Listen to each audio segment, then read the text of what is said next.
Bah mine de rien, ça faisait un petit moment que j'avais pas sorti de vidéo. Et je profite que demain soit le jour de sortie du film Projet Wolf Hunting pour vous en parler un petit peu. Et bonne Saint-Valentin au passage.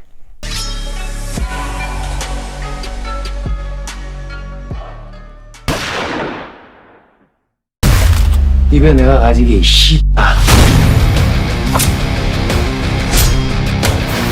Projet Wolf Hunting, c'est le 5e film du réalisateur Kim Hong-seong qui avait sorti en 2019 un film que j'avais beaucoup aimé, dont j'avais parlé sur la chaîne, un film d'horreur assez intense qui s'appelait Métamorphosis, que j'avais beaucoup apprécié, qui était très violent, particulièrement sadique, et qui j'ai envie de me le refaire en fait, parce que je viens de constater que c'est le même réal en fait, et j'avais beaucoup apprécié son film. Il a aussi sorti The Chase, un thriller en 2017 que je n'ai pas vu, mais où apparemment c'est un vieux retraité et un vieux flic qui mène l'enquête sur des disparitions de personnes âgées dans leur quartier. J'aime bien le scénario, ça peut être plutôt pas mal, et il me semble avoir eu de bons retours sur le film. Mais donc, ce projet Wolf Hunting, c'est son 5e film, et ça va nous raconter l'histoire d'un transport de prisonniers sur un paquebot qui va virer au bain de sang, puisque les prisonniers vont réussir, bien évidemment, à prendre le contrôle du vaisseau, mais une mystérieuse présence va apparaître, et ça va charcler dans tous les sens. 니들도 배 운전할 수 있지? 다 뒤져 이 새끼들아!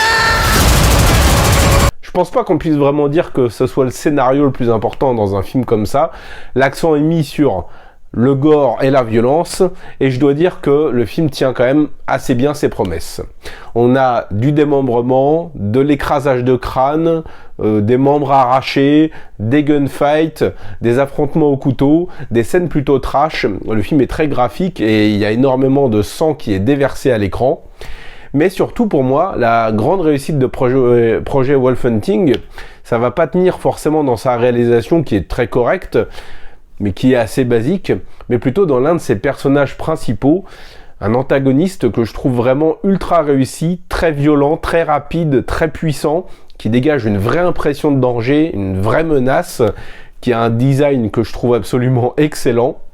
Et je me suis concentré tout du long sur lui, quasiment uniquement, parce que les personnages qui gravitent autour, je pense pas qu'on puisse dire qu'ils soient très intéressants. On va être soit dans la caricature du gangster tatoué de partout, qui va être ultra badass, ultra charismatique, ou du côté du héros, un peu propre sur lui, un peu lisse, qui va cacher un passé un petit peu sombre, ou du côté d'une organisation un peu mystérieuse qui va essayer de chapeauter tout ça, qui au final sent quand même le déjà vu et qui n'est pas franchement très intéressante. Projet Wolf Hunting, comme je l'ai dit, c'est un film qui va vraiment beaucoup miser sur le gore et sur la violence graphique. Pas du tout, quasiment pas sur son scénario qui est très bateau. Et même, je trouve que dans l'univers du film, dans ce qu'ils essayent de développer dans la dernière partie, c'est pas franchement très intéressant. Ça me hype pas spécialement pour une suite au vu des personnages qui nous sont proposés là.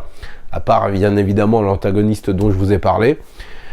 Mais voilà, si vous avez envie d'un peu de gore, d'un peu de violence, d'un peu de méchanceté bien gratuite parfois, Projet Wolf Hunting est un divertissement tout à fait sympathique qui s'essouffle un peu dans sa dernière partie, mais tout le gros noyau du film, où il va y avoir donc ce fameux personnage, pour moi c'est un régal, c'est vraiment un méchant dont je sais que je vais me rappeler un très long moment. Et je dois bien dire que moi qui aime les films bien gore et bien bêtes et méchants, des fois ça a été un petit régal quand même, ce projet Wolf Hunting. Je l'avais vu quand il a été diffusé, c'était l'année dernière, c'était au PIF, je crois, ouais. C'était déjà en septembre ou début octobre, je sais plus. Enfin bref, je l'avais vu à Châtelet, avec d'ailleurs quelques amis, dont Habib et Karim que j'embrasse. Il y avait aussi Merej et David The Film Talker. Donc voilà, ça sort demain dans les salles. Si vous avez envie de vous prendre du sang en pleine gueule, pas forcément de voir un grand film, mais de voir un film gore, généreux et globalement assez fun, Projet Wolf Hunting, c'est tout à fait ce qu'il vous faut. Voilà les amis, c'était une critique assez courte, j'ai pas grand chose à dire sur le film. Si vous avez la chance de le découvrir en salle demain, n'hésitez pas à me faire un petit retour pour me dire ce que vous avez pensé, si vous avez apprécié ou non. Et nous, on se retrouve je ne sais pas quand, dans pas trop longtemps, j'espère, pour parler de cinéma asiatique, parce que vous savez que ça déchire. Ciao!